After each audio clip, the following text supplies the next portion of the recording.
গাইবান্ধার পলাশবাড়িতে পুষ্টি সমন্বয় কমিটির কর্মশালা অনুষ্ঠিত।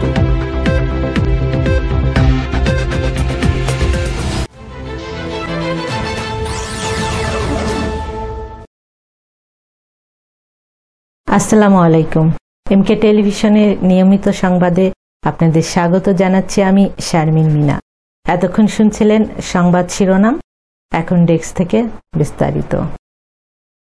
পলাশবাড়ী উপজেলা প্রশাসনের আয়োজনে এনএনএস ও ডিজিএইচএস প্রকল্পের সহযোগিতায় উপজেলা পুষ্টি সমন্বয় কমিটির এক কর্মশালা ২৬ সেপ্টেম্বর উপজেলা নির্বাহী অফিসার কার্যালয়ে অনুষ্ঠিত হয়। উপজেলা পুষ্টি সমন্বয় কমিটির সভাপতি উপজেলা নির্বাহী অফিসার মোহাম্মদ কামরুল হাসানের সভাপতিত্বে কর্মশালায় বক্তব্য রাখেন উপজেলা স্বাস্থ্য ও পরিবার পরিকল্পনা কর্মকর্তা ডাক্তার মোহাম্মদ আনিসুর রহমান, সহকারী কমিশনার ভূমি আল ইয়াসার রহমান তাফাদার, কিশোরগাড়ি ইউনিয়ন চেয়ারম্যান সাংবাদিক আবু বকর, সাংবাদিক শাহ আলম সরকার, ফেরদৌস মিয়া, মাসুদ রহমান মাসুদ সহ আরো অনেকে। এ সময় পুষ্টি সমন্বয় কমিটির সকল সদস্য উপস্থিত ছিলেন। পুরো অনুষ্ঠান সঞ্চালনা করেন এনএনএস ও ডিজিএইচএস এর প্রশাসনিক কর্মকর্তা জয়ন্ত প্রসাদ।